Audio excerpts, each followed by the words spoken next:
et surtout de votre patience pour répondre à ce troisième numéro de l'émission publique, le Grand Débat économique. Le Grand Débat économique est une initiative de l'association Forum de la presse constituée de journalistes maliens dont l'objectif est de contribuer à l'éveil des consciences à travers des thèmes de débat sur l'économie. Pour cette troisième livraison, nous ouvrons la réflexion sur un sujet qui suscite bien des débats. Qu'est-ce qu'il faut changer dans la gouvernance économique au Mali? Qu'est-ce qu'il faut changer dans la gouvernance économique au Mali? À travers ce thème, nous tenterons de comprendre si la gouvernance au Mali est-elle un modèle? Si oui, pourquoi? Sinon, quelles en sont les insuffisances? Et qu'est-ce qu'il faut changer dans ce cas? La gouvernance économique malienne favorise-t-elle la lutte contre la corruption? Voici autant de questions que nous tenterons auxquelles nous tenterons de répondre grâce à la disponibilité de nos invités, M. Mody Ndiaye, honorable Mody Ndiaye, député à l'Assemblée nationale, membre de l'IAD, M. Moussa Mara, expert comptable, ancien Premier ministre, membre de la mouvance présidentielle. Je suis Issa Fakaba Sissoko pour la présentation de ce débat.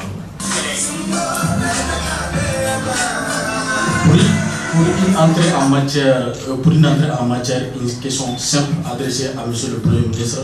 Et selon vous, qu'est-ce qui fait la force de la gouvernance économique au Mali? D'abord, merci pour nous donner l'occasion de m'exprimer de nouveau dans le débat économique que vous organisez. Je voulais là aussi vous féliciter les journalistes qui sont à l'initiative de cet exercice qui est véritablement original et nouvelle dans notre pays.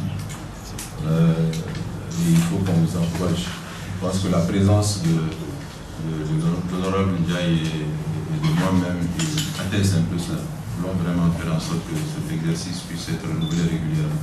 Et qu'il y ait de plus en plus de personnes, leaders politiques, acteurs économiques, intellectuels, universitaires qui participent à ce débat. Je pense qu'avant d'entrer dans le vif du sujet sur qu'est-ce qui fait la force de la gouvernance économique dans notre pays, il serait bon peut-être de nous entendre sur le terme même gouvernance économique. C'est quoi la gouvernance économique? Je vais essayer de donner quelques indications pour ma part. La gouvernance économique, à mon avis, c'est le système mis en place, développé par le pays pour planifier, mettre en œuvre, suivre, redresser les stratégies de développement économique dans un pays.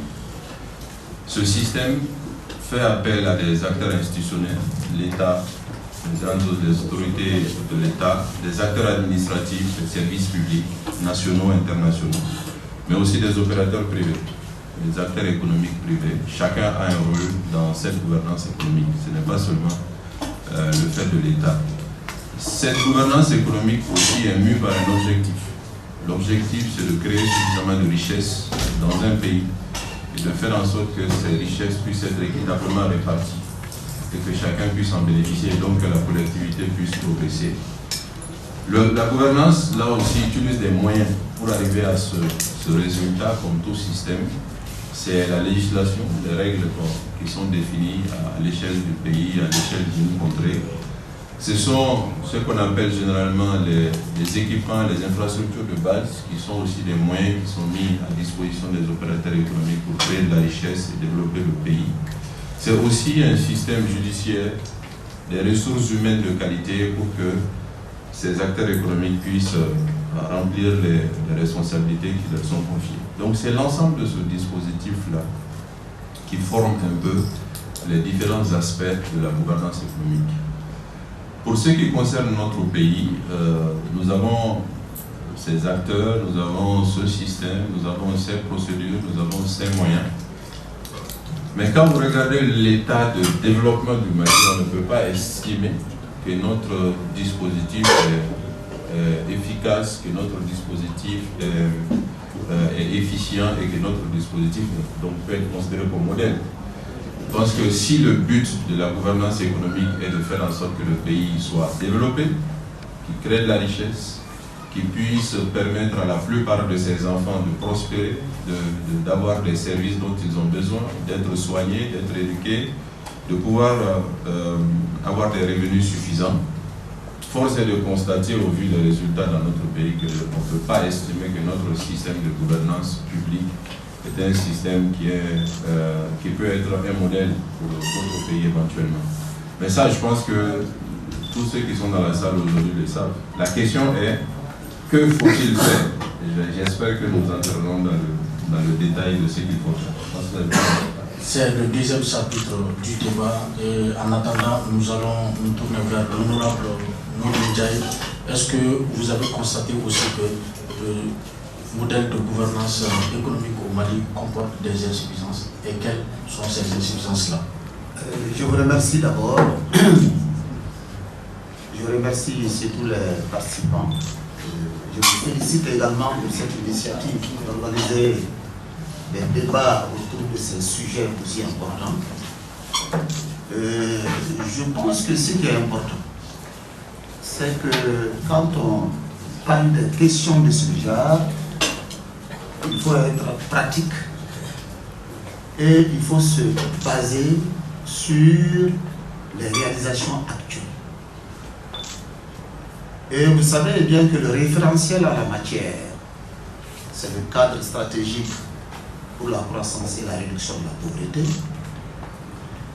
Et nous sommes dans un environnement de crise, parce que la dernière évaluation de ce cadre stratégique pour la croissance et la réduction de la pauvreté a fait ressortir des indicateurs qui nous permettent aujourd'hui de dire que les fondamentaux attendus de la gestion ou de la manière dont les aspects économiques sont gérés par les autorités nous laissent encore très dubitatifs.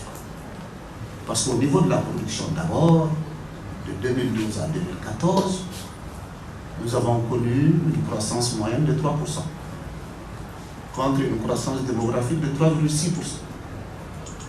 Au niveau des emplois, nous sommes dans une situation de chômage très inquiétante.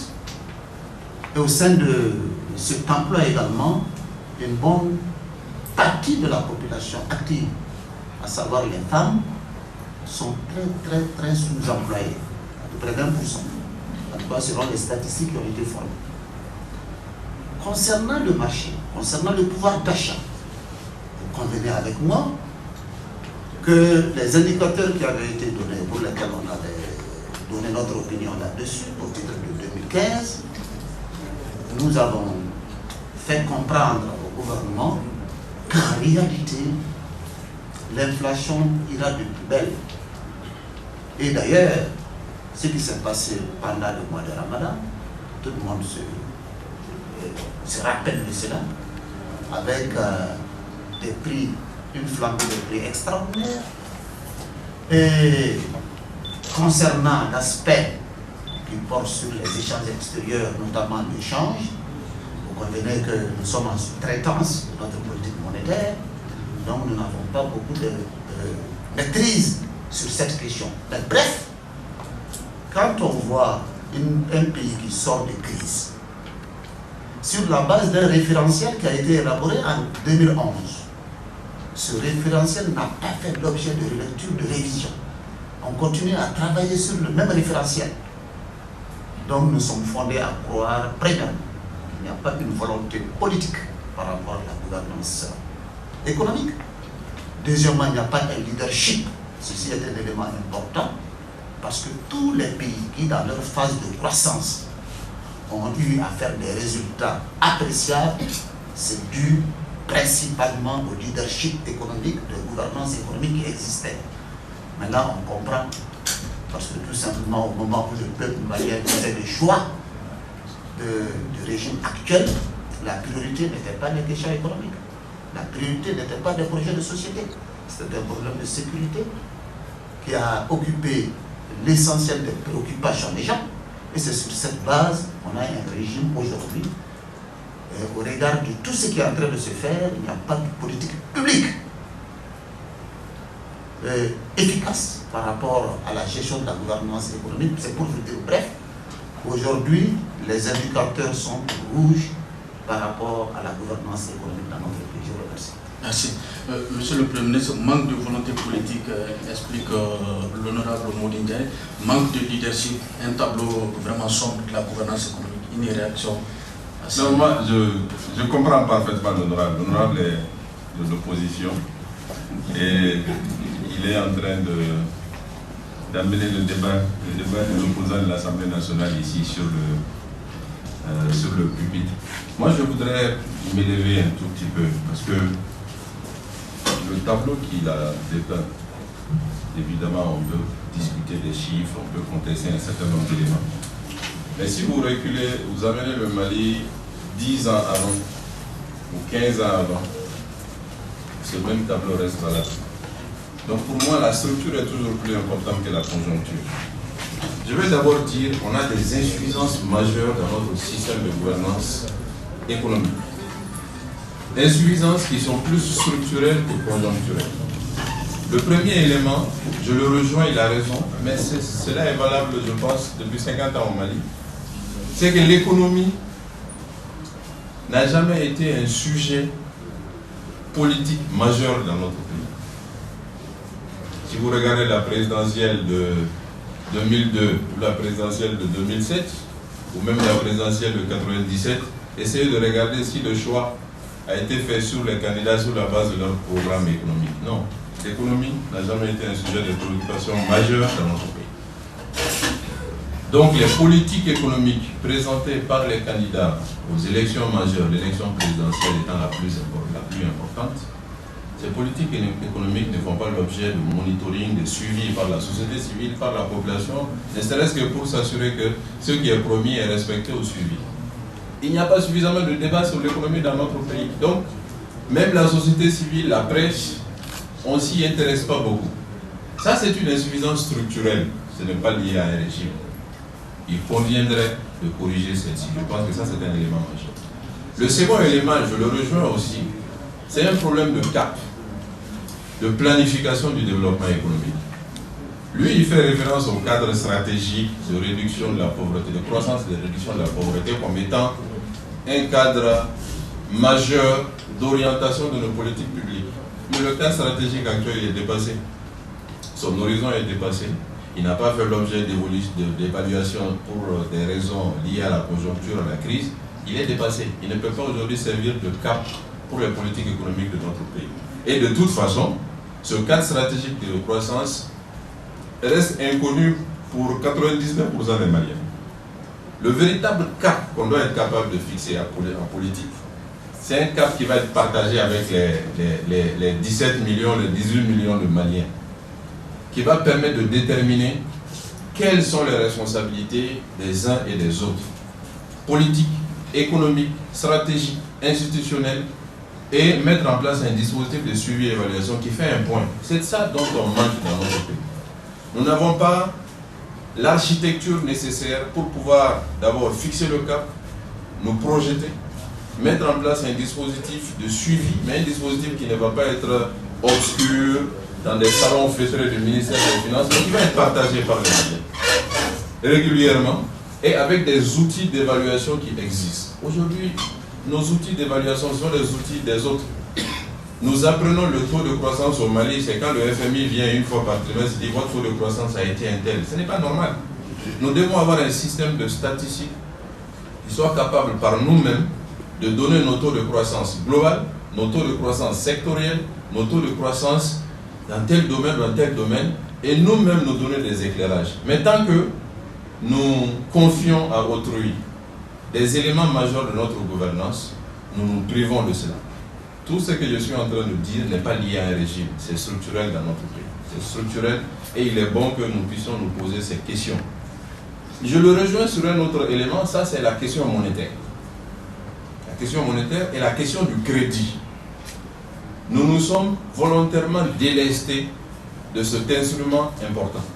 Mais ce nous-là, ce n'est pas le Mali, c'est la zone CFA, puisque nous sommes ensemble dans cette zone.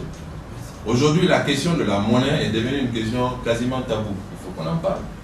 La question du crédit, le taux d'intérêt de la Banque centrale qui permet de donner le loyer du crédit dans notre pays, ce taux d'intérêt, il est manifestement trop élevé, qui fait que pour avoir le crédit dans nos pays, tout le monde sait les conditions du crédit dans nos pays. On a un taux de couverture de crédit qui est famélique. Vous avez dans notre pays, mais c'est le cas des pays voisins, environ 23, 24, 25% de taux de couverture de l'activité par le crédit. Dans les grands pays, c'est toujours presque 100%. Un opérateur économique qui a besoin de crédit dans notre pays, vous savez, il n'en a pas, il est obligé de s'orienter sur d'autres alternatives. Donc, cet instrument majeur de la politique monétaire, nous avons accepté de le confier à d'autres. Il est bon que nous en débattions.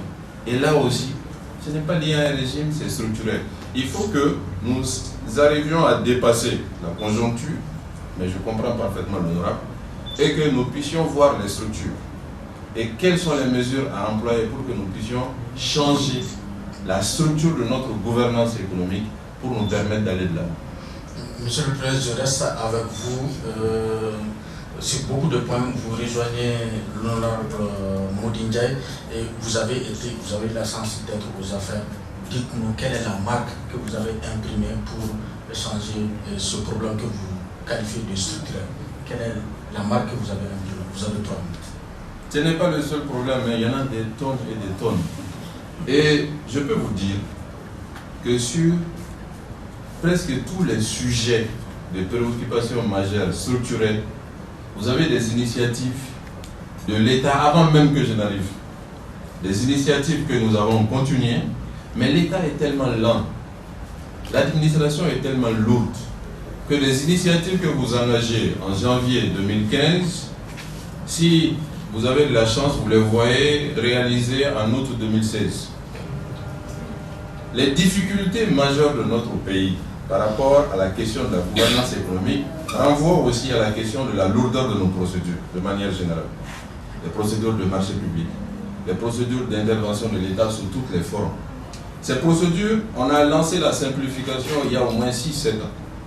Simplifier l'essentiel des procédures de l'État, les procédures fiscales, les procédures de passation des marchés et autres choses. Et cette semaine, je ne sais pas si vous avez remarqué, en Conseil des ministres, il y a eu un changement du code des marchés publics pour prendre en compte un certain nombre de dispositions dont certains étaient prévus il y a 5 ans, il y a 6 ans. Donc, ce n'est pas tant qu'est-ce qu'on a tenté de faire et qu'est-ce qu'on n'a pas tenté de faire. Moi, je pourrais vous énumérer énormément d'initiatives qui ont été prises du temps où j'étais Premier ministre, comme du temps où Omar Katambi était là ou d'autres Premiers ministres étaient là. Mais l'architecture administrative de notre pays doit aussi être changée pour accélérer le rythme du fonctionnement de l'administration, afin que quand une décision politique est prise, la décision se traduise par des actes concrets, rapidement et partagés avec les populations. Donc, il y a des initiatives en matière de simplification des procédures, il y a des initiatives pour changer les modes d'intervention de l'État en matière d'accorder des subventions aux opérateurs économiques, puisque l'outil monétaire, on en a parlé, mais vous avez aussi l'outil budgétaire. L'État a son budget pour lui permettre de relancer l'économie, de soutenir l'économie. Et dans le budget, vous avez la dépense, vous avez aussi les recettes. L'État se prive de certaines recettes des fois pour aider un secteur économique à avancer.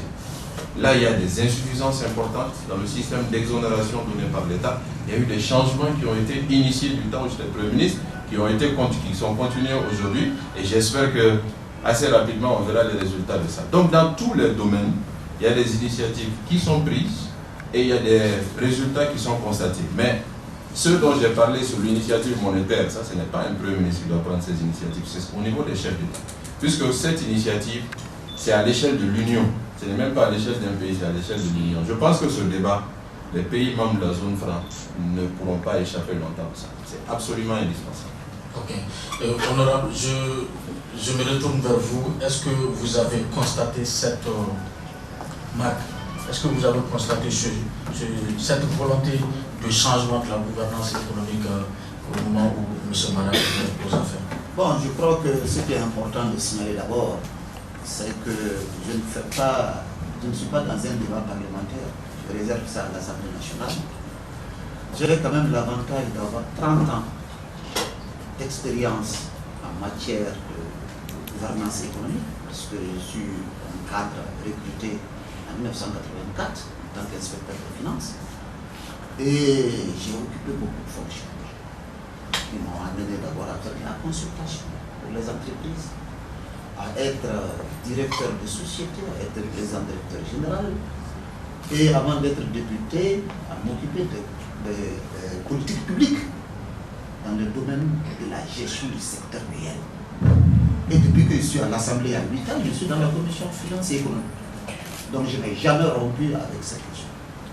Premièrement, ce qui est important aujourd'hui au Mali, le seul référentiel en matière de gouvernance économique, c'est effectivement le cadre stratégique pour la croissance et la réduction de la pauvreté. C'est la troisième génération, 2012-2017. Et tout dernièrement, d'ailleurs, ils ont fait l'évaluation des 3 premières années. Donc, mon but, ce n'était pas de dire que c'est forcément un pouvoir, mais comme nous sommes en train de chercher une solution pour changer, je fais le bilan à la date d'aujourd'hui. Si ça tombe sur un président, ce qui ne va pas comme élément, point faible, je les identifie. Donc c'est de dire aujourd'hui, le régime n'a imprimé aucune innovation en matière de gouvernance économique. Ils sont restés sur le cadre stratégique malgré la crise, et c'est ça l'élément le plus important. Aujourd'hui, qu'est-ce qu'on voit? On analyse par rapport à quoi? La gouvernance économique, c'est quoi? Aussi simple, c'est gérer, c'est diriger les aspects économiques dans un État ou dans une entreprise. L'objectif ultime, c'est de pouvoir faire en sorte que les fondamentaux de l'économie se comportent bien. Au niveau de la production. Il dira, bon, on va continuer avec l'agriculture, on va faire des investissements dans l'agriculture. Il y a des investissements et la subvention. Mais qu'est-ce que cette subvention donne aujourd'hui? Absolument rien. Sur les 35 milliards qui avaient été donnés pour les engrais, d'abord ils ont élargi politiquement, maïs, riz, mil, sorgho. Sur les mêmes 35 milliards, on dit bon, on va donner également l'aliment bétail aux éleveurs. Bref, aujourd'hui, concrètement, plein d'éleveurs n'ont pas reçu d'engrais subventionné. Et ceux qui donnent l'engrais, certains sont à 1 an de retard du paiement. Et je voudrais vous dire que très honnêtement, dans un monde globalisé, nos économies sont tellement faibles, nos capacités matérielles financières sont tellement limitées qu'on doit se dire comment tirer le meilleur parti de cette situation. C'est pourquoi j'assimile toujours notre pays, nos économies, à une grande entreprise qui doit avoir, entre guillemets, son plan d'affaires. On ne doit pas se comporter comme celles qui ont atteint un certain niveau où on veut tout faire. D'abord, on ne peut pas tout faire. L'agriculture dont on parle aujourd'hui, l'un des problèmes majeurs, c'est que vous ne pouvez même pas trouver de bons ouvriers agricoles. C'est un problème. Le problème, c'est un problème de compétitivité. Non seulement la production ne nous a pas permis, par rapport aux politiques qui sont mises en place aujourd'hui, d'être à hauteur du souhait, on a un chômage très très important. Donc, on se pose la question de savoir qu'est-ce qu'il fallait faire pour changer cela. Et l'objet de la réunion aujourd'hui, moi en venant, c'est de dire, on doit discuter pour dire, voilà la situation réelle, qu'est-ce qu'on doit faire pour les années à venir pour changer. Au jour d'aujourd'hui, vous n'avez pas de leadership politique. Tous les pays qui ont émergé, c'est les individus au plan politique qui ont pu changer cela. Vous prenez aujourd'hui la Tunisie, mais Ben Ali de son temps, c'est lui-même qui a arbitré pour les zones industrielles, pour la mise à niveau, c'est les instructions qu'on donnait. Aujourd'hui, on n'a pas de cela, on n'a pas tout ça. Quand vous prenez l'expansion de la Chine, mais c'est parti du petit timonier. Malgré le fait qu'on était en socialisme, ils ont dit, bon, il faut ouvrir. Nous, on ne fait pas une ouverture sauvage comme nous, on l'a fait chez nous. Nous, on est un pays très ouvert depuis les années 80. On ne maîtrise rien. La qualité de régulation de l'État est nulle. Chacun fait ce qu'il veut. Le secteur informel est florissant. Donc, on doit initier aujourd'hui des actions. Des actions coordonnées. C'est ça l'élément le plus important pour changer la situation que nous avons. Et ce déclic-là, aujourd'hui, ça ne vient pas du politique. Ça ne vient pas du politique, cela ne veut pas dire que les autres ont bien fait. Moi, je ne parle pas de cela. Je dis notre préoccupation aujourd'hui, c'est que la situation est encore plus grave parce qu'on est sorti de crise. Et la dernière évaluation montre qu'effectivement, on a beaucoup de choses à faire. Et moi, je pense que ce qui est important, il faut qu'on priorise un certain nombre de choses. Il faut qu'il y ait une stratégie économique cohérente. Oui. Et c'est possible. Pour les solutions, on en a. Ok. Monsieur le Premier, est-ce qu'il y a une réaction à ce niveau? Sinon, je pose la prochaine question. Il y en a beaucoup. Je vais dire à l'honorable, la priorité aujourd'hui des politiques économiques de notre pays, le fondement, c'est le projet présidentiel. Le chef de l'État a été élu sur la base d'un projet. Ce projet a servi de cadre à l'action du gouvernement. Ce projet n'est pas fondamentalement différent du cadre stratégique de croissance et de réduction de la pauvreté, parce que les priorités de développement économique de notre pays sont connues. Nous connaissons les priorités de développement économique de notre pays. Le programme d'action du gouvernement sur la période 2013-2016 a été conçu sur la base de ce projet présidentiel. Les différentes déclarations de politique générale, celle que j'ai eu l'occasion de présenter à l'Assemblée et celle qui a été présentée par le Premier ministre Modibo Keïta ont été conçues sur cette base. Ça, ce sont les orientations majeures aujourd'hui qui gouvernent l'action publique dans notre pays. Et les politiques sont élaborées à la lumière de ces orientations. Donc pour dire que quand on dit qu'il n'y a pas d'orientation, il y en a. La deuxième chose, il a bien fait de le souligner, c'est que les fondamentaux de l'économie, c'est l'objectif du programme du Fonds monétaire. La gestion macroéconomique, la maîtrise des déficits, l'engagement d'un certain nombre de subventions, des mesures de transparence. Aujourd'hui, le Mali est totalement en phase avec ces objectifs qui sont assignés, et dans le cadre du programme du Fonds monétaire, et dans le cadre des engagements du UEMOA, et dans le cadre des engagements de la CEDEAO. Donc on ne peut pas dire que le cadre n'existe pas. Moi, ce que je veux simplement dire, c'est qu'au-delà de ces objectifs qui sont des objectifs à la limite technocratiques, qui ont leur sens, il faut que nous apprenions dans notre pays à donner un horizon un peu plus important, un peu plus stratégique à notre marche en avant économique. C'est ce qui n'existe pas et il faut le reconnaître, ça n'existe pas.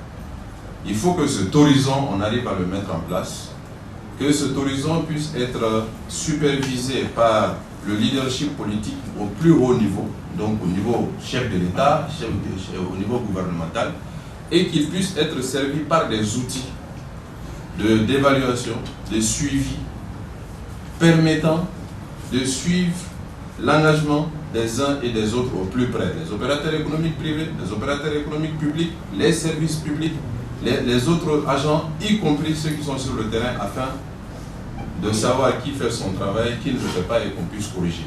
Je pense que ça c'est important. Mais dans le cadre des insuffisances, il y en a d'autres. Et il est bon qu'on puisse mettre l'accent sur ces insuffisances en matière de gouvernance économique. Il y a un élément qui est important, qui est valable dans le domaine économique, mais qui est valable dans d'autres domaines, c'est la concentration excessive de la gestion des finances publiques et de l'économie au niveau de la capitale du centre. Si vous prenez le budget d'État, vous vous rendez compte que l'ensemble des budgets des régions, des budgets régionaux, représente moins de 15% du budget. Donc ça veut dire que plus de 85% ou 85% du budget d'État sont concentrés ici à Bamako. Et si on prend les budgets des régions, vous vous rendez compte que l'essentiel c'est du fonctionnement. On ne fait pas du développement avec le fonctionnement. L'essentiel de l'investissement, des grands projets, d'infrastructures, d'irrigation et autres, c'est décidé à partir de Bamako. On ne peut pas obtenir de développement économique si le développement économique n'est pas un développement économique local. Les localités du pays doivent pouvoir bénéficier d'une grande déconcentration, d'une grande décentralisation de la gestion budgétaire. Là, c'est un élément majeur qui pénalise beaucoup de performances de la dépense publique dans notre pays. Et pour ça, c'est une insuffisance importante. Il y a une autre insuffisance, là, c'est notre fiscalité. C'est la fiscalité qui induit les ressources publiques. Il se trouve que notre fiscalité est très inéquitable. Elle se concentre sur un certain nombre d'opérateurs économiques qui sont visibles, qui sont atteignables, qui sont quelques centaines et qui forment presque 99% des ressources publiques. Vous avez des milliers des dizaines de milliers d'autres qui échappent totalement à la fiscalité. Vous avez des secteurs entiers qui échappent à la fiscalité. Par exemple, le secteur foncier. Et le foncier, Dieu seul sait que ça charrie beaucoup d'argent dans notre pays. Donc, nos orientations politiques, économiques, doivent aussi tenir compte de notre système fiscal qu'il faut corriger pour aller un peu plus vers la fiscalité locale et développer les collectivités locales et les économies locales, mais pour aussi faire en sorte que la fiscalité puisse mettre en place un système équitable entre les agents économiques. Si deux agents économiques gagnent 100 francs par mois et qu'un paye 40% d'impôts et l'autre paye 0%, ce n'est pas de l'économie. L'économie est perdante là-dessus. Et là, notre système fiscal a aussi ses insuffisances. Donc ça, c'est aussi d'autres types d'insuffisances qui sont structurelles pour moi, pas liées à un pouvoir déterminé, à un régime déterminé, qu'il faut savoir gérer. Et qu'il faut savoir gérer rapidement. Vous avez parlé du budget d'État et honorable, lors du vote de ce budget, dans une interview que vous nous avez apportée, vous avez dit que l'État vit au-dessus de ses moyens financiers. Pourquoi et comment? Non, vous savez qu'en réalité, le seul instrument en matière de gestion économique qui est utilisé par l'État, c'est en fait l'instrument budgétaire. Mais ce qui est important et que beaucoup de gens ne savent pas, c'est que la croissance n'est pas tirée par l'État. L'État accompagne la croissance. C'est le secteur privé qui tire. Comment vous pouvez comprendre que quand les opérateurs économiques se sont réunis, on demandait qu'il faut obligatoirement qu'il y ait une loi d'orientation de développement du secteur privé. Qu'une loi ait été prise à cet effet. Une loi qui fait obligation à un conseil supérieur de développement du secteur privé, présidé par le président de la République, de rencontrer annuellement sur un sujet donné au secteur privé, que de la date de promulgation en 2011 qu'à ce jour, il n'y a eu aucune réunion. Concernant le budget, c'est aussi simple. Le budget malien tourne autour de 3 milliards de dollars. Maximum 1800 milliards. Et quand vous prenez ces 1800 milliards, vous regardez la structure, la capacité d'investissement public n'existe pas. Parce que nous vivons au-dessus de nos moyens. C'est aussi simple, c'est un ratio qui est très facile à faire ressortir. Et nous leur avons fait comprendre que dans ces conditions, ça ne peut pas marcher. Maintenant, quand on prend ce chapitre, même de la gestion budgétaire, pour dire que les instruments utilisés au niveau du budget, même pour donner un peu de soutien, un peu d'accompagnement au secteur privé, ça n'existe pas. Toutes les structures économiques qui ont été créées ont été mal dotées. Parce que la priorité chez nous, c'est le social. C'est vrai. Mais je vous dis une chose, tant que la richesse n'est pas créée dans le pays, on ne pourra jamais convenablement prendre en charge nos problèmes sociaux. Ceci étant, quand on regarde le budget, pourquoi on n'a pas accepté de voter le budget? Parce que tout simplement, les préoccupations majeures du secteur privé, au lieu de les résoudre, on les aggrave. Imaginez un ministre de la République qui amène dans un environnement où on se plaint de façon structurelle des problèmes d'accès au financement du secteur privé. Qu'est-ce qu'il nous apporte? Il nous apporte une augmentation de la taxe sur le financement. Nous avons dit nous aussi. Qu'on soit sérieux. D'ailleurs, leur Doing Business de 2015, il y a 3 critères sur lesquels on n'a pas rempli et pour lesquels d'ailleurs notre classement a chuté. Quoi qu'on dise aujourd'hui, encore créer une entreprise, c'est un problème. C'est un critère qui nous a fait chuter. Le transfert de propriété, mais ça s'est aggravé maintenant. Quand un ministre de la République dit que les titres fonciers même ne valent absolument rien, vous n'aurez aucun investisseur dans le pays. C'est qui pose ces actes? C'est l'État. Et le troisième aspect, c'est toujours les conditions d'accès de prêt. Nous avons dit qu'il faut faire attention. Mais l'élément le plus important dans cette affaire, c'est la corruption. C'est la corruption. Parce que nous sommes arrivés à la conclusion que nous n'avons pas une administration de développement du secteur privé. C'est-à-dire que Nous avons libéralisé tout. Le secteur privé est laissé à son compte. L'État fait une mauvaise régulation. Comme il l'a dit, des impôts injustes, c'est une mauvaise régulation. Des impôts qui pèsent sur seulement le formel, c'est une mauvaise régulation. Et la propension maintenant, c'est de quoi? C'est d'accroître encore suffisamment les impôts sur ce même secteur, sur ce même segment. Nous avons dit concernant le carburant, le cours mondial diminue aujourd'hui partout. Et on est allé en dessous des $50. Mais le Mali a toujours le même niveau que quand on était à $120. Mais où est-ce qu'on va? Et le ministre, qu'est-ce qu'il a dit? Il avait une prévision de 27 milliards pour l'année, la TIPP, la taxe intérieure sur les produits productifs, qu'il prévoyait sur le carburant pour toute l'année. Déjà, au bout de 2 mois, ils ont eu les 27 milliards. Il a fait une proposition complémentaire de 43 milliards à pomper sur ça. Vous prenez aujourd'hui l'énergie. L'énergie, le niveau le plus élevé, c'est dans les quelques zones urbaines, à 77%. Mais chez nous, au niveau rural, c'est 17%. Qui vit sur quoi? Sur le thermique, avec ce coût élevé du carburant. Moi, je crois que c'est les éléments qui prouvent à suffisance qu'on n'en fait pas son affaire, la gouvernance économique. Et je vais vous dire une boutade. Quand on a terminé le vote du budget, les cadres que je connais de la fonction publique et des finances, ils m'ont dit, mais on a tellement travaillé avec le Fonds monétaire, on est convenu avec le Fonds monétaire, donc on croyait que c'était bon. J'ai dit, mais votre Fonds monétaire, c'est nous. C'est pareil, c'est nous le Fonds monétaire. Nous savons nos réalités. Et c'est ça l'élément le plus important. Ok.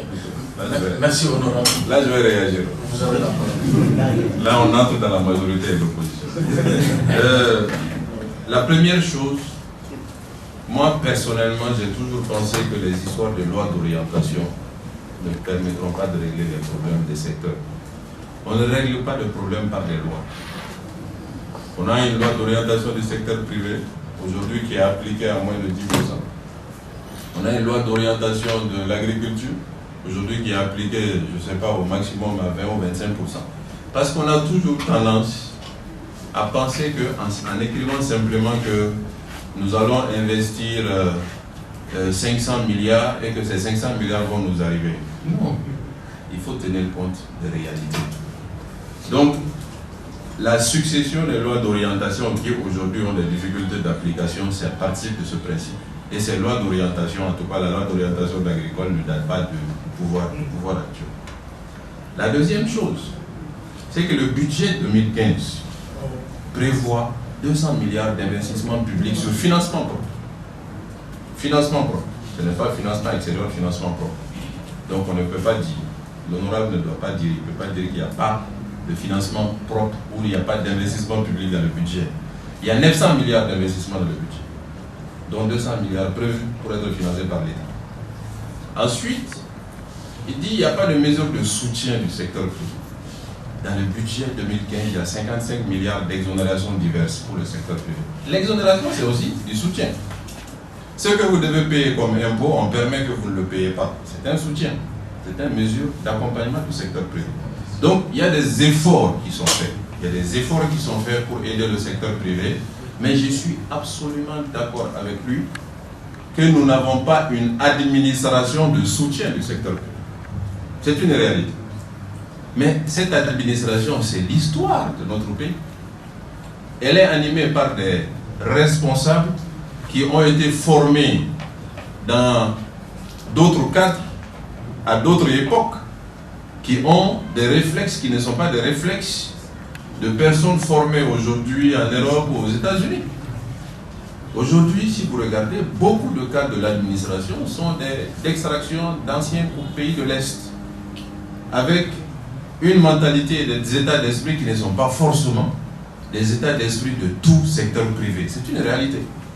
L'administration malienne n'a encore pas développé suffisamment de réflexes, de ressources, de considération pour faire du secteur privé le moteur de l'économie. On le dit dans toutes nos déclarations, Les politiques le disent, mais la machine administrative n'avance pas suffisamment à la hauteur des ambitions des politiques. Ça, c'est une réalité.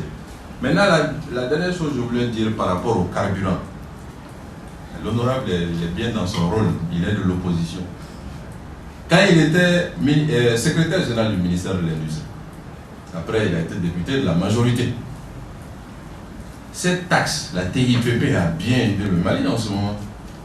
Parce qu'effectivement, il est assez facile de dire, bon, le prix du carburant a baissé au niveau international, donc faites en sorte de suivre le mouvement pour qu'il baisse à la pompe.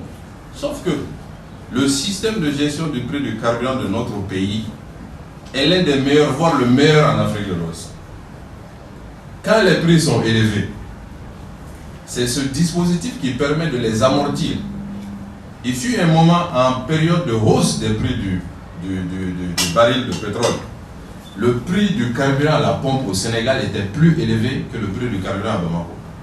C'est le dispositif, la taxe, qu'on varie en fonction des cours, qu'on ramène à la baisse quand les cours sont élevés pour maintenir le prix à la pompe. Maintenant, quand on a fini d'utiliser cet amortisseur, au moment où les cours sont favorables, il faut qu'on reconstitue cet amortisseur.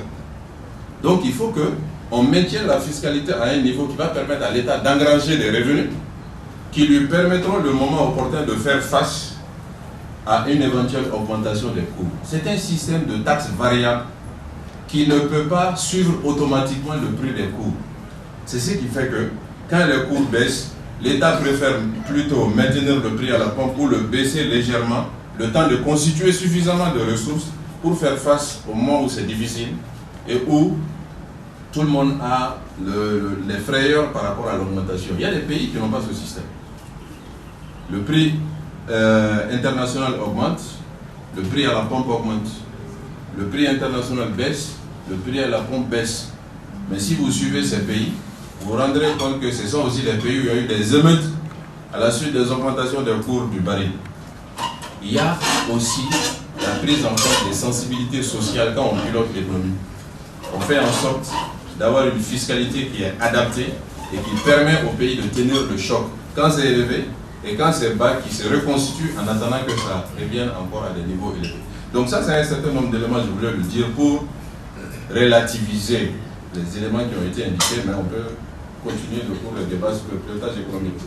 Vous avez anticipé un sujet, c'est la question de la révision du Code des marchés publics. Cette révision, en quoi elle est nécessaire et en quoi elle va favoriser l'environnement de passation des marchés publics? Il y a deux mesures importantes dans cette révision. La première mesure, c'est le relèvement du plafond d'application du Code des marchés publics, donc l'observation de toutes les procédures. Là, vous allez entendre des critiques dire on relève le plafond parce qu'on veut faire passer beaucoup de marchés sans observer les règles. Mais les lourdeurs administratives, les procédures administratives sont telles que, avec la multiplication du nombre de marchés qui doivent passer par le Code des marchés publics, on arrive pratiquement à bloquer le fonctionnement de l'État. L'essentiel de l'action de l'État se passe à travers des achats, des dépenses, dont une partie sont soumises aux obligations du Code des marchés publics. Donc il y a des retards importants qui font qu'il y a des administrations qui arrêtent de fonctionner, il n'y a pas de carburant ici, il n'y a pas de matériel de transport là, ainsi de suite, ainsi de suite. Donc pour éviter que des marchés considérés comme non significatifs puissent quand même être soumis à toutes les procédures d'avis de non-objection, de rejet, de reprise, de relancement d'appel d'offres, et donc perdre une année ou 2 années sur les dépenses de 10 millions, de 15 millions, le plafond a été relevé. Ça, c'est l'une des mesures importantes. Mais la seconde, pour moi, elle est beaucoup plus importante. La seconde, c'est de tenir compte de l'évolution du contexte économique international et notamment la mise en place progressive de ce qu'on appelle le partenariat public-privé. Vous savez, aujourd'hui, nos pays, nous avons besoin de grandes infrastructures. Nous avons besoin de faire des routes pour aller partout, nous avons besoin d'aménager 200 000 hectares dans la zone de l'Office Niger, ainsi de suite, ainsi de suite. Ce n'est plus la Banque mondiale, ce n'est plus la BAD, ce n'est plus la coopération bilatérale de tel ou tel autre pays qui sont capables de donner des centaines de millions de dollars ou des milliards de dollars pour faire ces investissements. Nous avons de plus en plus d'opérateurs privés qui ont la capacité des États aujourd'hui, qui pourront venir dire, ben voilà, le Mali, nous allons vous faire une route qui va relier Kolokani à Nyono, 200 km, ça fait 35 milliards de francs CFA, on vous fait cette route et puis on installe des péages dessus pour assurer l'entretien et la gestion. Les privés peuvent le faire. Et il se trouve que dans notre code des marchés publics, il n'y avait pas de disposition pour prévoir que quelqu'un vienne avec un financement et avec une infrastructure à nous proposer qu'on pourrait prendre tout de suite, où on ne sera pas obligé de dire on va lancer un appel d'offres. C'est lui qui a le financement aujourd'hui, on va lancer quel appel d'offres.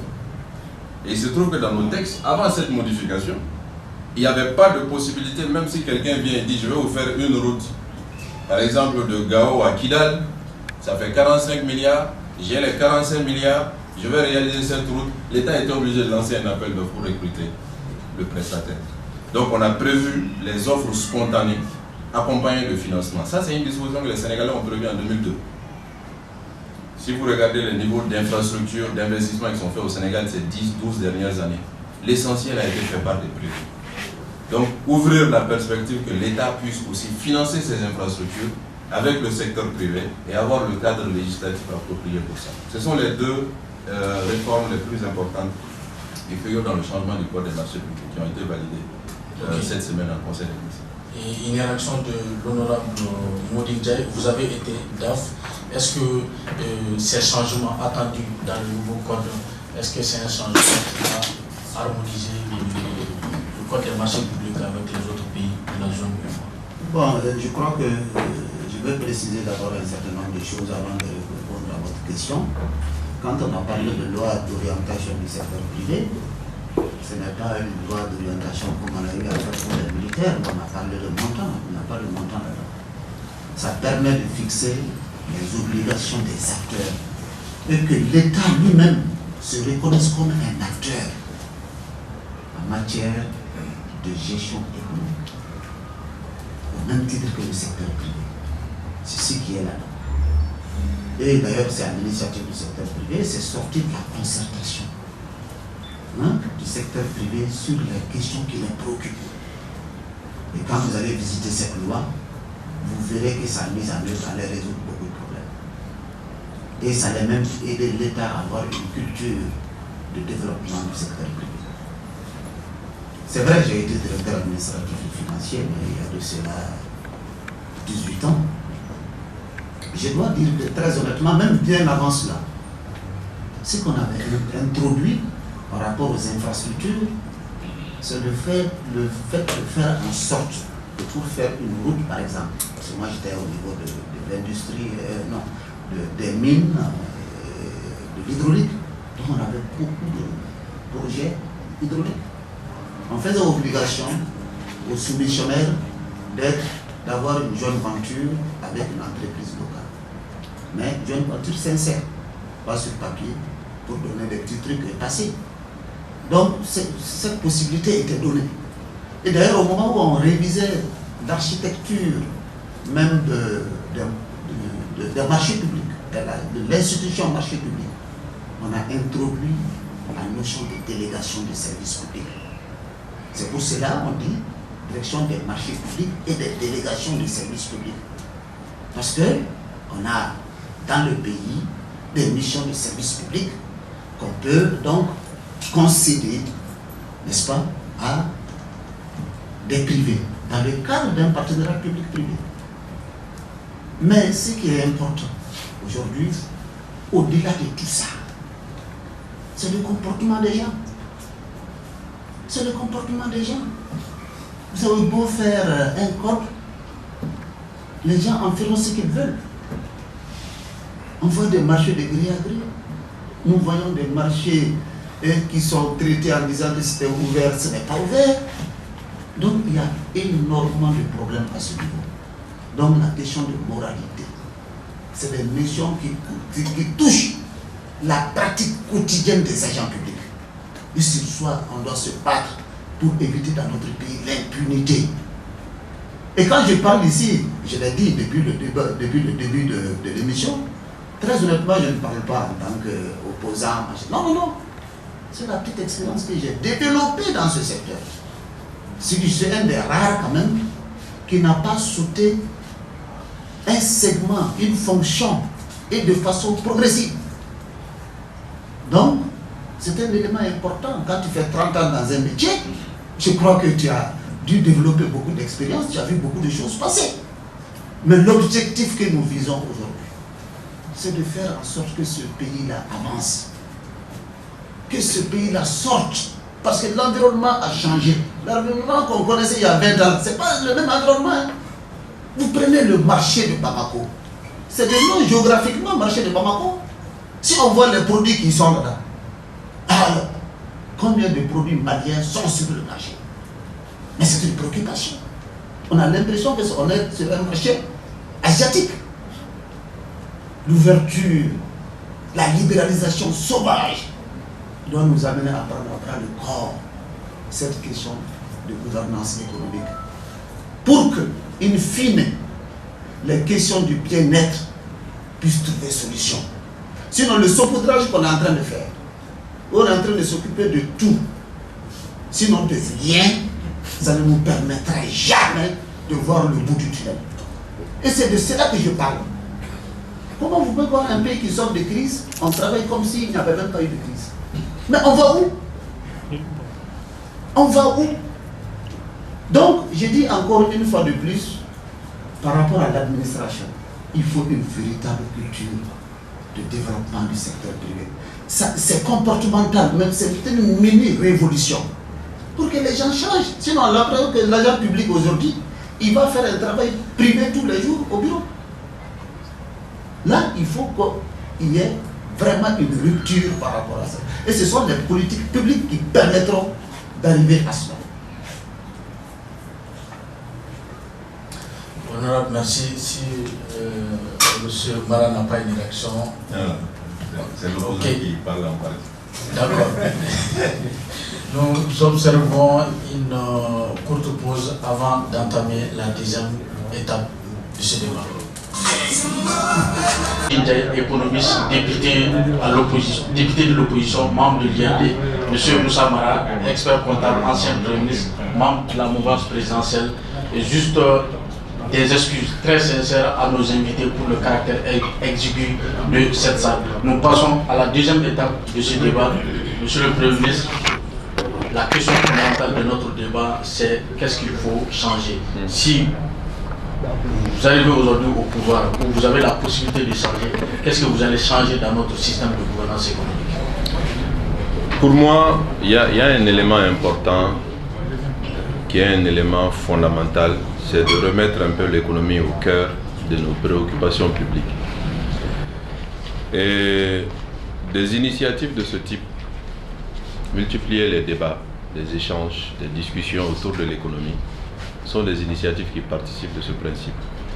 Et quand on dit qu'il faut mettre l'économie au cœur de nos préoccupations, c'est déjà au cœur des préoccupations de la plupart des Maliens. Ceux qui souffrent au quotidien sur les marchés, dans leurs ateliers, au bord des champs. Mais l'élite doit se saisir de la question de l'économie. Les cadres de l'État, les cadres du secteur privé, la presse, la société civile, les syndicats, ceux qui forment un peu l'architecture qui conditionne l'accès au pouvoir de toute personne. C'est eux qui font en fait l'opinion publique. Et il faut que ces élites-là fassent en sorte que dans une élection, quelqu'un ne puisse pas arriver au pouvoir sans qu'on sache de manière précise quels sont ses objectifs à moyen, long terme, mais quels sont ses objectifs à court terme dans le domaine de l'économie, avec des engagements précis, engagements chiffrés, qu'ils vont suivre. Ça, c'est pour moi la base, c'est le fondamental. Sans ça, nous arriverons toujours à organiser des élections, des scrutins, les gens se feront élire sur des promesses vagues et on continuera dans le système. Donc c'est vraiment, la première chose, c'est une interpellation des élites maliennes, les universitaires, les cadres du secteur privé, les cadres du secteur public, les élites politiques, pour que les questions économiques importantes, nous puissions débattre et nous puissions faire nos choix politiques, nos choix de décideurs à la lumière de ces questions. Ça, c'est un premier élément. Le second élément, nos leaders, notre leadership, le pouvoir, les régimes, nous devons tous nous inscrire dans la planification à long terme de notre développement. La planification à long terme de développement, ce n'est pas l'horizon de 5 ans d'un cadre stratégique de croissance et de réduction de la pauvreté. L'honorable a cité Ben Ali en Tunisie. Du temps de Ben Ali en Tunisie, il y a eu un progrès économique important. C'est une réalité. Mais le fond de ce progrès économique, c'est que la Tunisie, jusqu'à la crise, va de plan quinquennal en plan quinquennal depuis 1955. Donc ils étaient à leur 11e plan quinquennal en 2011, quand la crise est survenue. Et d'ailleurs, on se rend compte que depuis la crise, la Tunisie connaît des difficultés économiques importantes. Donc la planification est la base de tout. Et nous apprenons à planifier notre développement au-delà des contingences politiques. Mais que cette planification, nous la partageons avec les populations. Parce que l'État, ce n'est plus l'État qui crée, qui produit, qui développe. L'État organise, facilite et fait en sorte que les opérateurs privés, qu'ils soient de l'agriculture, qu'ils soient de la banque, qu'ils soient de la finance, qu'ils soient de l'industrie, que ceux-ci puissent maintenant créer. L'État crée les conditions pour ça. Donc il faut que nous partageons nos anticipations économiques avec tous ceux-ci et qu'on sache dans tel secteur, voilà nos objectifs. À 2 ans, à 5 ans, à 10 ans, à 15 ans, qui doit faire en sorte pour qu'on puisse les atteindre et qu'on mette en place après un dispositif de monitoring. C'est ça la vraie gouvernance publique.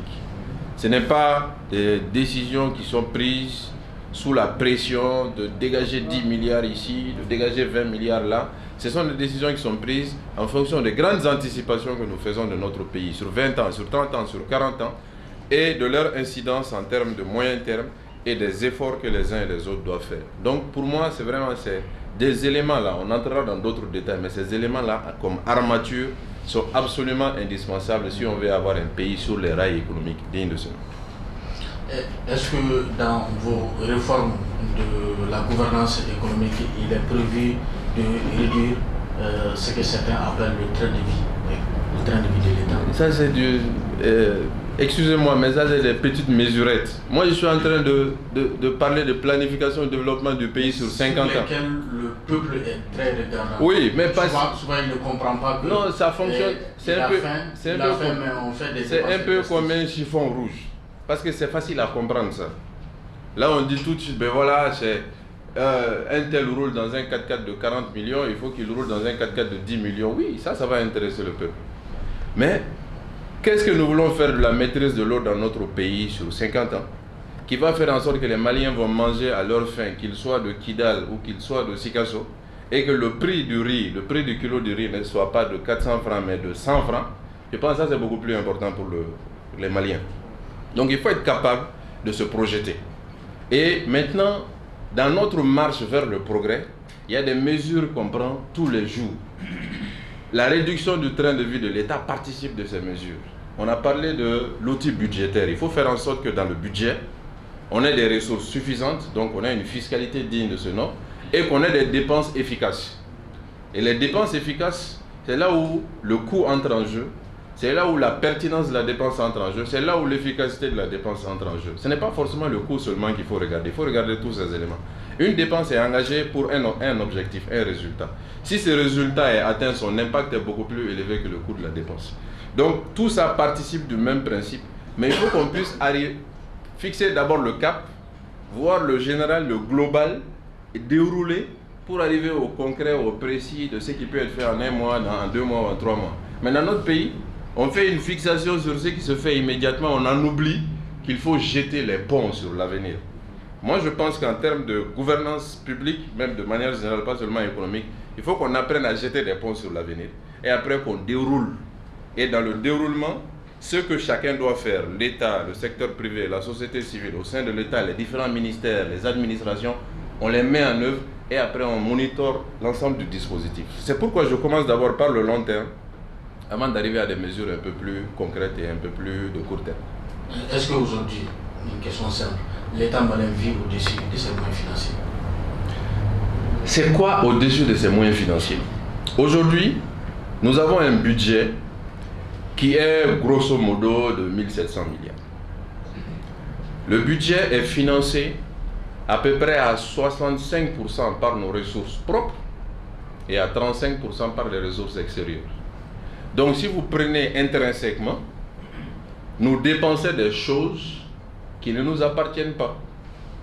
Et ces choses, nous les obtenons soit par le crédit, donc on s'endette, soit on nous les donne, on nous fait des dons. Mais toujours est-il que, si on prend intrinsèquement les dépenses de l'État malien par rapport aux ressources du Mali, il y a une bonne partie des dépenses qui ne sont pas couvertes par nos ressources. Donc à ce niveau-là, on peut dire oui, nous n'avons pas les moyens internes, intrinsèques, pour faire face à nos dépenses. Je vois l'honorable sourire. Il a été DAF, il a été secrétaire général. Qu'il me dise une seule année de l'histoire économique de notre pays, de l'indépendance à aujourd'hui, où le budget n'a pas été financé en partie par l'aide extérieure. Il n'y en a pas. Donc là aussi, c'est structurel. Cela étant dit, je pense que nous devons nous inscrire dans une démarche de recouvrement de notre souveraineté. Il faut que nous arrêtons de considérer l'aide extérieure comme un acquis, ou pratiquement comme une ressource. On monte des budgets maintenant en fonction de l'aide extérieure. Je pense que c'est une habitude qui n'est pas saine. Donc nous devons nous inscrire sur le recouvrement de notre souveraineté, mais il ne faut pas se leurrer, on ne peut pas l'obtenir en 10 ans ou en 15 ans.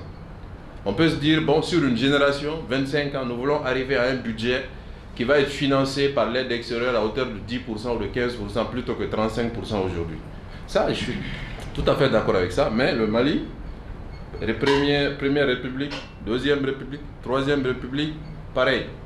L'aide extérieure a toujours été là pour financer le budget de l'État. Okay. La même question à honorable. Dans votre expérience d'économiste, qu'est-ce qu'il faut changer dans notre système de gouvernance? Vous savez, je crois que j'en ai déjà parlé. Je dis on n'aura jamais un pays économiquement bien géré quand on n'a pas un leadership au niveau le plus élevé qui prend conscience de l'importance de cette question. Là, il n'y a rien à faire. Je crois qu'au bon souvenir, peut-être que M. le Premier ministre Samara a dû ne pas faire référence à la planification à long terme qui existe déjà. Déjà vers la fin des années 90, nous avons mis en place ce qu'on appelle le Mali 2025, de 2000 à 2025. Ça, c'est le premier aspect. Le second aspect, il vient de le dire.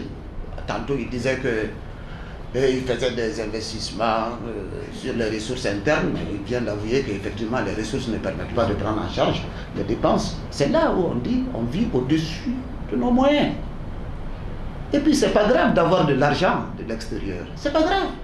Certains mobilisent l'argent de l'extérieur sur le marché financier de façon très importante pour financer leur économie. Si nous, on a des frais on a des prêts concessionnels, c'est bien. Mais le problème, c'est qu'on gère mal. C'est ça le problème. Comment dans le processus d'une simple passation de marché, on va faire perdre à l'État 5 milliards de frais financiers parce qu'on n'a pas fait notre travail. Quand vous passez un marché, vous passez un marché. Celui qui a le marché, il a la responsabilité de mobiliser les financements. De quoi l'État va se mêler pour aider l'attributeur du marché, n'est-ce pas, à chercher le financement et que cela se ressort en coût pour l'État. C'est récent. Donc les marchés d'armement, les marchés d'avions. Mais ce que je veux vous dire qui est très important. Aussi longtemps qu'on n'aura pas une vision, qu'on n'aura pas quelqu'un qui a une vision, qui a la préoccupation de la gestion de la gouvernance économique, on ne fera aucun progrès. Parce que pour nous, on travaille comme si tout est normal. Chaque département vient avec son programme, il n'y a pas d'arbitrage. ensemble, il n'y a pas d'action concertée. Donc les politiques publiques ne peuvent pas être efficaces. Pas du tout. Vous voyez, je dis toujours, il y avait un exemple, une pratique ou une expérience qu'on a connue, on pouvait en faire un modèle. C'est l'expérience de la CAN 2002. Permettez-moi. Quand le Mali a demandé à organiser la CAN 2002, nous les économistes de tous bords, on disait mais le président il est fou. Qu'est-ce que nous on a à foutre? On n'a pas les moyens pour faire des stades, ceci ou cela. Mais dans l'organisation, ce qui est admirable, c'est qu'il n'y avait aucun département de la République qui n'avait pas une activité CAN dans son programme, premièrement. Deuxièmement, ce n'est pas le ministre des Finances qui a cherché les financements pour tout. Hein. Les ministres étaient responsabilisés. Et le jour où le président il a fait la réunion avec les ministres, avec le comité d'organisation, avec les gouverneurs, de l'entame des travaux, il a dit celui qui ne sera pas à hauteur, je le sortirai du gouvernement. Dès lors, personne ne cherchait à savoir comment résoudre ce problème. C'est ton problème. C'est à partir de cela d'ailleurs qu'on a commencé à déroger au code des marchés pour enlever l'annualité. Vous savez, les paiements c'était annuel. Donc si vous sortez de cela, on ne passe pas le marché. On a introduit maintenant la possibilité de faire réaliser des travaux et de les faire payer en 3 ans, 4 ans, 5 ans. Mais parce que les gens ont cherché. Parce que leur responsabilité était engagée. Vous voyez toutes les infrastructures qu'on a eu à faire au niveau des aéroports. On a créé l'aéroport de Dianga parce que c'est des exigences. Mais on l'a créé sur des ressources que le ministre des Finances n'a pas données. Parce qu'il appartenait au ministre des Transports d'imaginer les ressources qu'il fallait pour ça. Donc quand on s'inscrit dans la croissance et le développement, il faut qu'on sente que ça ne soit pas seulement la compilation de tout ce que les uns ou les autres amènent comme plan d'action, comme en gros le PAG, le plan d'action du gouvernement, mais qu'on voit quelle est la contribution de chaque dépense, quelle est la contribution de chaque département dans la construction d'une économie responsable, d'une économie forte, croissante. Mais c'est quelque chose qu'on peut répliquer dans le sens de la croissance. Donc, premièrement, les politiques publiques doivent être efficaces. Imaginez la façon dont nous dépensons aujourd'hui au niveau public. Mais ce n'est pas la peine. On apprécie quelqu'un par rapport au taux de décaissement. On a voté une loi pour les budgets programmes. Jusqu'à présent, on est en train de traîner. Et dans les grandes déclarations, les gens n'en parlent même pas, comme s'ils avaient oublié. Mais donc, il y a un problème d'abord de cohérence de ce que nous faisons, un programme d'efficacité, et à la clé de tout ça, il faut qu'on soit une économie compétitive. Il ne s'agit plus d'être bon chez soi. Hein. Le monde a dépassé cela. Il faut être meilleur aux autres. C'est comme ça que nous allons prospérer. Donc moi, je crois que sur ce terrain, pour me résumer, il faut un leadership fort. Alassane Ouattara en Côte d'Ivoire, c'est son leadership qui a permis de changer tout. Ça, c'est clair là. Il n'y a pas autre chose. Il n'y a pas autre chose. Et je pense que nous, maintenant, comme il a parlé de majorité de l'opposition, nous, on a cette solution. Nous, on a notre Alassane Ouattara également. Merci. Je reste avec vous avant de donner la parole à M. le ministre. Un groupe d'experts à la faveur d'une réflexion propose ce qu'ils appellent la dépolitisation de la nomination des DAF. C'est-à-dire que le DAF est un rôle plus technique que politique. Qu'est-ce que vous pensez de cette réflexion? Non, je vous dis très honnêtement que c'est un faux débat. Le DAF, il est quoi? Il travaille sous la délégation du ministre. Et quand tu nommes quelqu'un, tu le nommes par rapport à la confiance que tu as. Et le ministre peut partir 2 mois après. Deuxièmement, je vais vous dire, on a même changé nos textes pour dire qu'on fait pour tous les postes là maintenant, on va choisir. Mais le directeur de l'OMH, il a été recruté par concours 4 mois. Le ministre politique l'a remercié. Qu'est-ce qu'il a comme élément? Absolument rien. Parce qu'il n'a pas accepté de rentrer dans ces magouilles. Qu'est-ce qu'on en dit? Dans la loi aujourd'hui, concernant la création, l'organisation et le fonctionnement des services publics, nous avons mis cette disposition. Il y a plein de postes qui feront l'objet d'appel à candidature. Et le directeur général de l'OMH, il a été recruté dans ce cadre-là, au mois de février. Et il a été viré unilatéralement par le ministre 4 mois après. Donc la mesure a servi à quoi? Quand on inscrit les budgets dans le cadre des programmes, l'efficacité est à justifier. Les indicateurs sont clairs. Tous ceux qui seront incompétents, on les vire. Et le ministre, ce n'est pas une question de directeur. Moi, je pense que c'est du saupoudrage. On va dire encore, on va recruter les gens, ceci ou cela. Mais moi, je suis ministre. Mais j'ai la responsabilité de tous les cadres que je mets chez moi parce que j'ai un résultat à obtenir. Tous ceux qui ne feront pas le travail, je les vire. Maintenant, quand vous allez mettre quelqu'un par concours, le risque, est-ce que quand vous voulez l'enlever, même s'il fait des bêtises, ça ne serait pas facile. Parce qu'il faut que lui aussi il ait le droit de réponse. Ça, c'est un élément important. Moi, je dis vraiment c'est un faux problème dans notre pays. Dès l'instant où il y a des indicateurs précis, des lettres de mission pour des ministres, mais tous ceux qui ne seront pas à la hauteur, si vous décidez de les enlever, ils vont choisir les meilleurs pour se maintenir. C'est ça ma conviction par rapport à cette question. Ok. Monsieur le Président, quelque chose à dire? Oui, bon. Par rapport à cette question de dépolitisation de l'administration, de la haute administration de manière générale, moi je suis moins touché que l'honorable. D'abord, il faut savoir que la loi dont il parle tout à l'heure en disant que nous avons voté la loi, c'est une loi qui a été inspirée par le pouvoir. La nouvelle loi pour la création des services publics, l'organisation des services publics, date de l'année dernière, donc c'est le gouvernement actuel. Ensuite, les mesures de recrutement par appel d'offres et autres, l'origine a même précédé cette loi, puisque l'origine c'est une instruction du Premier ministre Omar Tatambi, que moi j'ai un peu à renforcer, pour essayer de faire en sorte que, à la tête d'un certain nombre d'administrations, que nous ayons de bonnes compétences et que ces bonnes compétences puissent participer à l'amélioration du fonctionnement de l'État.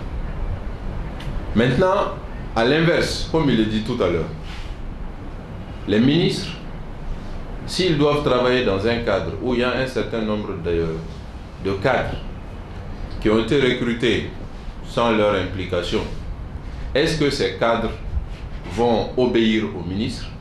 La question se pose. Est-ce que le ministre peut se sentir concerné par les résultats ou est-ce qu'il peut se sentir concerné par les résultats du cadre? La question mérite d'être posée. Il y a des possibilités pour prévoir des cas de changement. Mais fondamentalement, moi je reste persuadé qu'il faut que certains postes de l'administration soient au-delà des contingences politiques.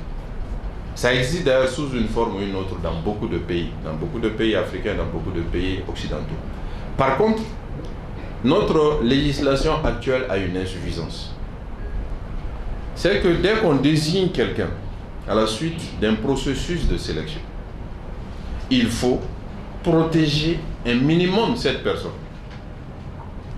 Comme il a dit tout à l'heure, il y a un processus qui est engagé, on vous recrute pour être directeur de tel service. Le ministre arrive, il vous enlève une semaine après.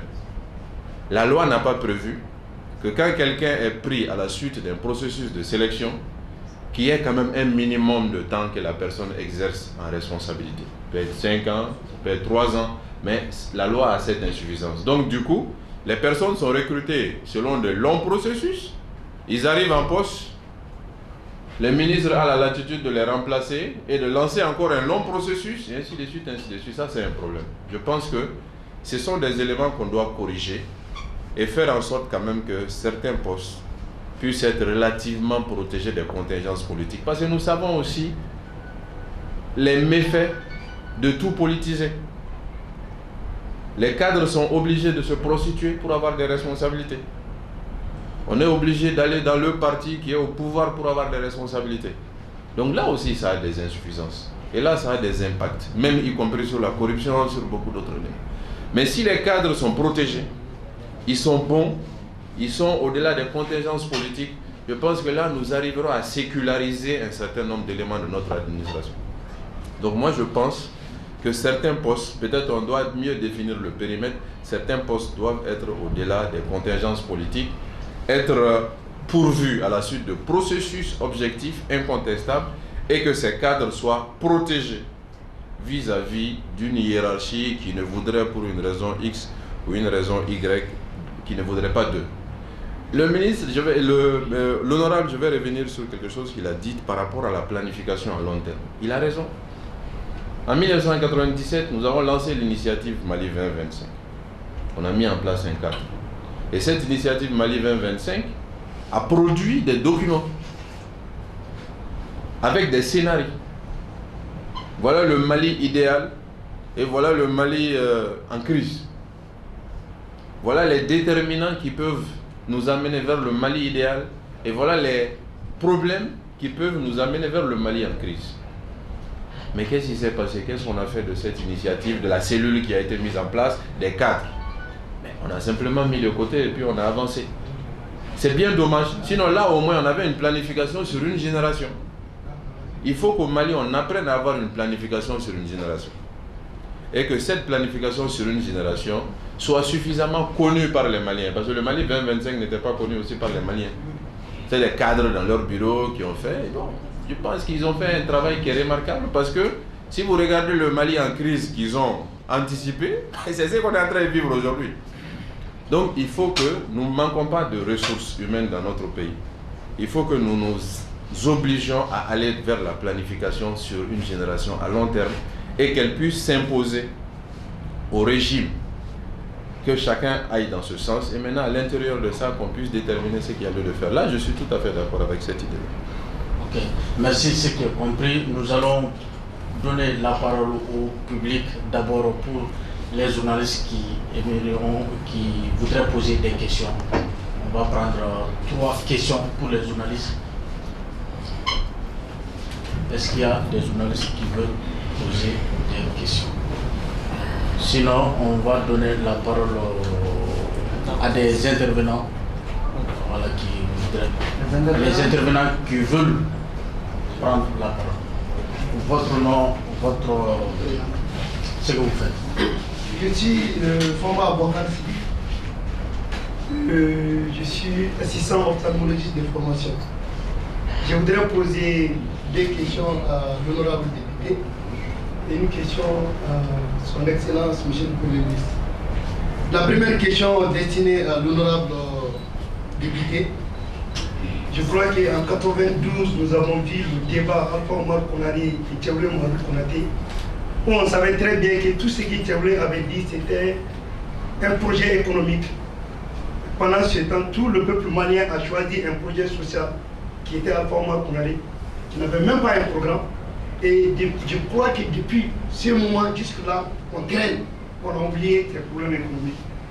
Et partant de cela, je voudrais que l'honorable nous dise un peu quelle comparaison fait-il de ce programme que lui-même il a connaissance, je le sais très bien, par rapport au débat qu'on est en train de faire.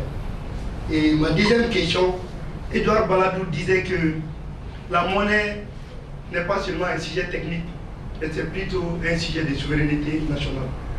Partant de là, qu'est-ce que l'honorable en tant qu'économiste pendant 30 ans, ils ont envisagé pour que nous puissions prendre notre indépendance de façon souveraine et de façon économique. La question que je poserai à l'excellence, Monsieur le Premier ministre, c'est de nous inspirer sur un projet qui puisse permettre aujourd'hui à la jeunesse de croire que vraiment le changement est possible et qu'il faut vraiment ce changement pour renouveler l'espace politique, qui nous inspire sur ce plan. Je vous remercie. Ok.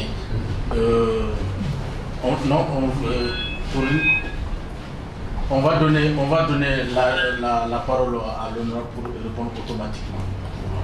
En souci de réactivité. Okay. Vous avez la parole. Merci donc, modérateur. En fait, je pense qu'il ne s'agit pas aujourd'hui de comparer un projet de société qui a été créé, élaboré en 92 avec la situation actuelle, parce que ce n'est pas le même environnement, ce n'est pas les mêmes réalités sur ça. Maintenant, concernant la souveraineté, Mais c'est dans notre constitution. La souveraineté monétaire, c'est dans notre constitution. Et comme cette question ne relève pas vraiment de niveau technique ou de niveau d'économiste, c'est les États, c'est beaucoup plus politique, non, qui se sont mis ensemble depuis sous Modibo, n'est-ce pas, pour être dans l'UMOA, l'Union monétaire ouest-africaine. Donc nous avons délégué en fait la gestion de la monnaie au niveau de cet organe, en pensant qu'en nous mettant ensemble avec la solidarité, dans le cadre de la construction d'un ensemble viable, qu'on pouvait s'en sortir. Mais déjà au niveau de la dévaluation qu'on a connue, on s'est rendu compte que si on devait appliquer la dévaluation, ça ne devait pas être les mêmes taux pour les mêmes pays. Donc nous, le Mali a perdu, parce que le taux qu'on a fixé, certes, arrangeait la Côte d'Ivoire à l'époque, par rapport à la réalité de son économie, mais sur un plan de solidarité, on est allé dans ce sens. Mais je suis tout à fait d'accord pour qu'on évolue par rapport à la gestion de la monnaie. Moi, je me suis battu pour ça, et d'ailleurs, j'ai fait l'école de la BCAO. J'ai un diplôme en finance et banque.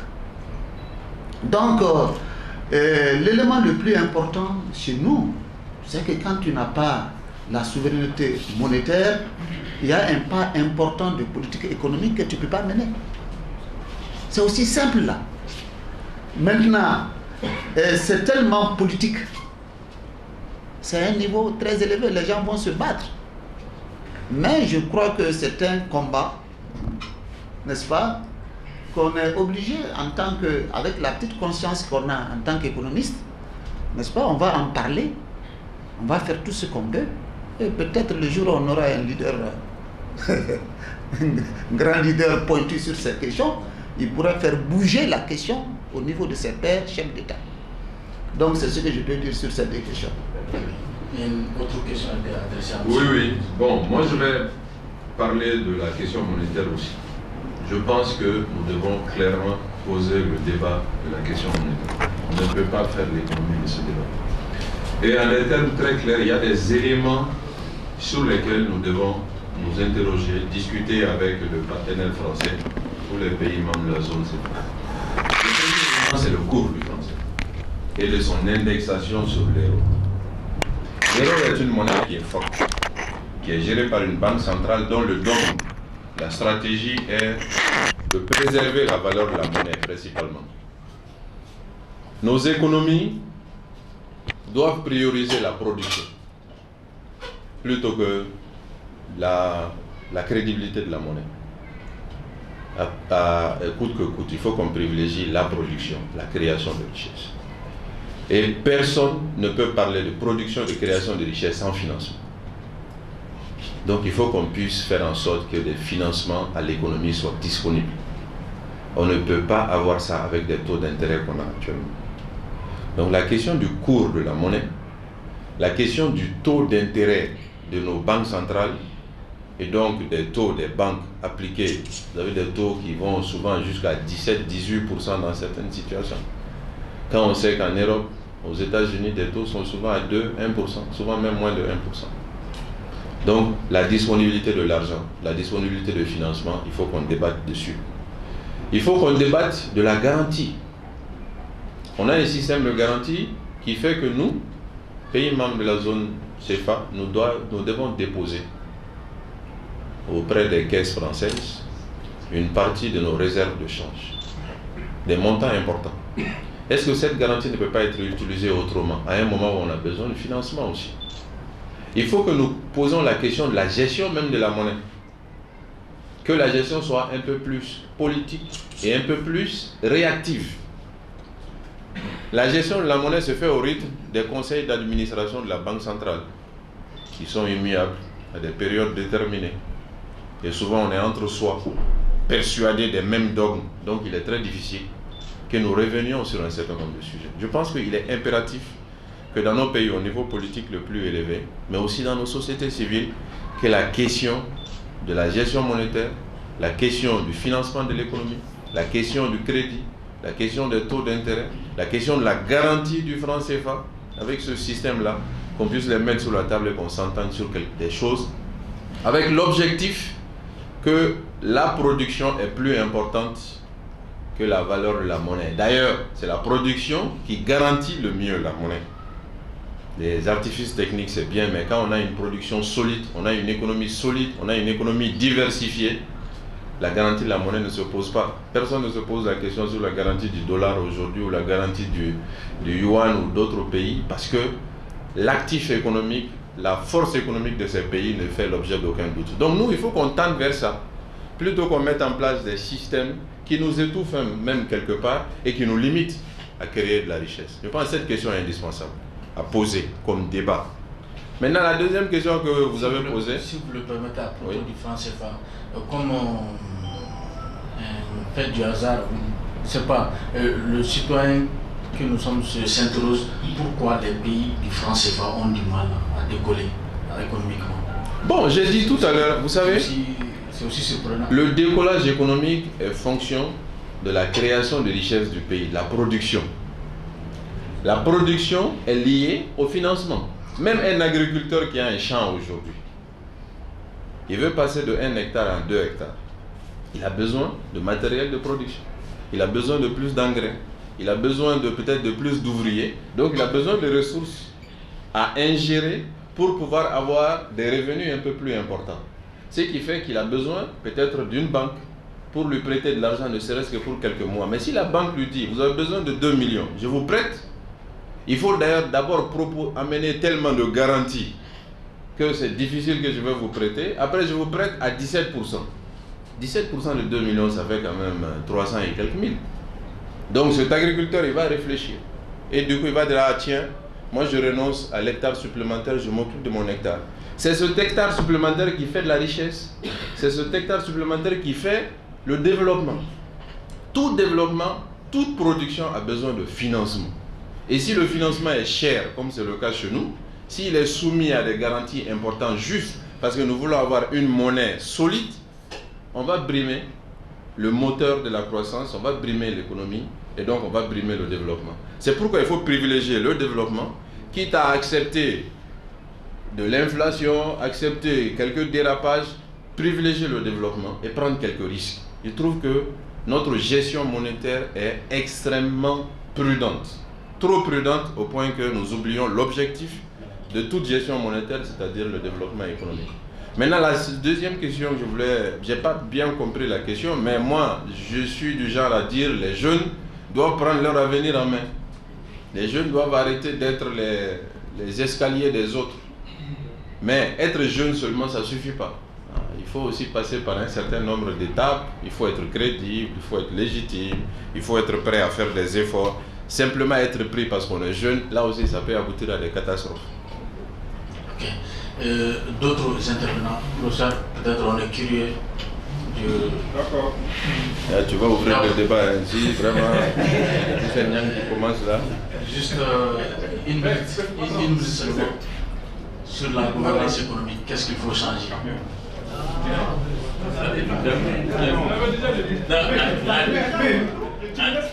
En réalité, je vous donne la parole parce qu'il m'a interpellé. Et quand on m'interpelle, je dois me lever tout juste, mais je vous donne tout de suite là. Non, en réalité, il fallait parler de gouvernance économique et d'entreprise. Le Mali est dans une mauvaise gouvernance économique d'entreprise. Et il n'est pas possible que nous privilégions les agents économiques non ressortissants pour avoir tous les droits sur le code minier, le code foncier, le code d'investissement.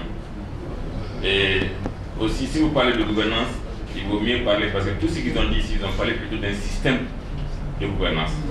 La gouvernance sociale et culturelle, vous avez beaucoup parlé de la corruption. La gouvernance administrative et politique, on en a beaucoup parlé. La gouvernance régionale et globale, il vient d'en parler. Comment c'est que depuis 1945, notre CEPA se trouve en solidarité avec la France. Donc, à l'avenir, il serait bon de le prendre en système de gouvernance plutôt qu'en équation. Et dans l'équation, vous avez pris du variable. C'est tout ce que je peux dire. Mais je m'excuse pour celui qui avait trouvé la parole avec Je vous en prie. Donc, moi, je m'appelle Mahmoud Abdou, professeur de philosophie. Donc, l'économie, ce n'est pas mon domaine, mais moi, ce que j'ai à dire par rapport à tout ce débat, je crois que dans ce débat, ce qui importe ou ce qui domine le débat, c'est surtout le libéralisme économique. Et en dehors de ça aussi, je dois dire que l'économie malienne, en réalité, n'est pas maîtrisée par les Maliens. Parce que l'économie, c'est d'abord de production, la transformation, la distribution, ainsi de suite. Et je vois que les ingrédients même qui participent à la production du pays viennent d'ailleurs, tels que les engrais ou autres, tout ce qu'on apporte à nos paysans vient d'ailleurs. Et en dehors de ça, la transformation, prenons le cas du coton par exemple, combien de Maliens mettent les basins?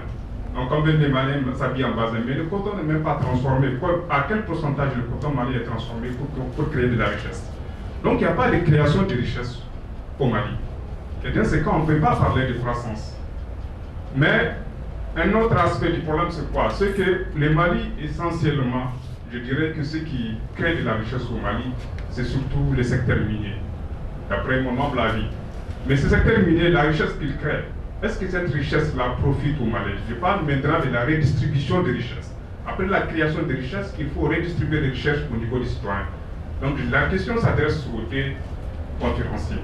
En tant qu'économiste, comment constatez-vous la redistribution des richesses au Mali? Comment les citoyens maliens peuvent ressentir cette croissance économique-là, l'effet de croissance économique qu'il y a dans ces pays? Merci. Ok, merci. Une réponse avant de conclure ce débat. Le temps vient parti. La redistribution des richesses. Donc, Abdou, ce que je vais vous dire concernant le taux de transformation du coton, je dois être en compte naturellement de la production, parce que la prise du coton qui augmente, il tourne autour de 2%. 2%. Après, c'est un problème majeur, parce que ce qu'on a dit au cours de ce débat, c'est qu'il n'y a pas une gouvernance économique qui porte sur l'exploitation de toutes les valeurs ajoutées que nous pouvons avoir dans notre pays. Ça me fait souvent rire quand les bailleurs de fonds, en regardant nos statistiques d'exportation, ils disent vous avez l'or, vous avez donc le coton et le bétail, il faut diversifier. J'ai l'habitude de leur dire avant de diversifier, il faut faire en sorte que ces secteurs que nous avons d'abord, qu'on maximise la valeur ajoutée de ces facteurs, de ces trucs. Je dis quelque part qu'il ne suffit pas seulement d'être bon chez soi, il faut se comparer aux autres, il faut être meilleur par rapport aux autres. Concernant la question minière, elle revient tout le temps. Pour moi, en tant qu'économiste, c'est une enclave économique, le truc de mine. Et une mine a une durée de vie déterminée. Maintenant, est-ce que c'est réparti? D'abord, les impôts payés, c'est dans le budget. Le budget, donc, il met dans la grande cagnotte. On ne verra pas l'incidence de telles ressources de l'or sur tel ou tel élément. Et nous savons que des patentes sont versées aux communes qui sont là-bas, ceci ou cela. Ça, c'est un peu leur avantage. Et puis, ils font souvent quelques infrastructures. Mais on se limite à ça. La question qu'on se pose, est-ce qu'on va continuer toujours à exporter l'or brut? Il faut qu'on y ajoute également de la valeur ajoutée. J'avais eu espoir avec le projet Sources de croissance qui avait retenu les mines comme un secteur de concentration. Mais à la fin de ce projet, je n'ai rien vu de spécial par rapport à cette question.